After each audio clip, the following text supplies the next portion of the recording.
PSG Fan TV, bonsoir à tous, bonsoir à toi Raph. Ouais, bonsoir à toute l'équipe ce soir. On est à la veille donc de la trêve internationale, le Paris Saint-Germain a dominé son sujet ce soir. Qu'as-tu pensé des Parisiens tout simplement?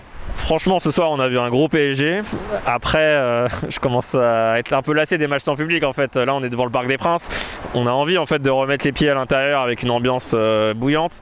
Et on est obligé d'aller les regarder dans des bars, quoi. Donc c'est sympa. On est tous ensemble, etc. Mais on vibre pas trop, quoi. Donc après, ce soir, le PSG a fait un très bon match. Ils ont été sérieux depuis le début, comme depuis 3-4 matchs en fait. Et ce soir, j'ai été agréablement surpris par la performance collective. Et après, Angers a été quand même sacrément faible, donc 600 pour moi c'est amplement mérité ce soir.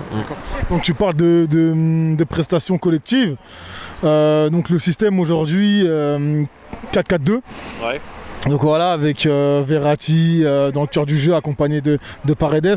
En attaque, Mbappé, Icardi. Qu'as-tu pensé des deux attaquants parisiens? En fait, il n'y avait pas d'agressivité en face, donc ils avaient vraiment énormément de temps pour jouer. Et Neymar et Mbappé, ils ont fait un bon match ce soir, donc ils ont été vraiment tranchants.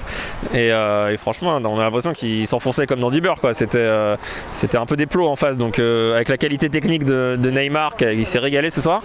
Et Mbappé, pareil, il a mis pas mal de vitesse dans son jeu. Donc j'ai trouvé que ce soir leur complémentarité a été très bonne. Les latéraux ils jouaient vraiment très très haut, donc non, ça a été un match solide en fait du PSG ce soir. Donc le mercato estival arrive bientôt à sa fin. Ouais.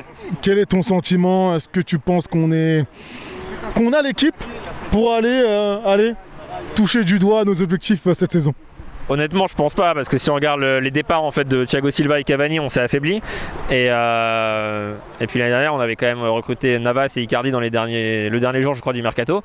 Donc cette année, il va falloir faire le même coup en fait, parce que là, on a quand même une équipe qui est trop légère, que ce soit au niveau des latéraux, même au niveau du milieu de terrain. Donc non, il va falloir recruter très rapidement. Après, je pense pas qu'il faille tout changer. Je pense que 2 voire 3 recrues, ça serait suffisant. Mais clairement, il va falloir faire quelque chose, parce que quand on perd une finale de Champions League, en fait, on l'a vu avec Liverpool, ils ont vraiment bien ciblé en recrutant des joueurs intéressants pour progresser l'année d'après. Et nous, en fait, pour l'instant, on n'a pas recruté. Donc, en fait, on va dire qu'on comble pas du tout les lacunes de l'année dernière, quoi. D'accord. Et donc, si on devait aller, parce qu'on va pas imaginer 3-4 joueurs arriver là les 2 prochains jours. Je te parle pas forcément de titulaire après. Où je serais le premier étonné. Si tu devais choisir un joueur, allez, ou un secteur.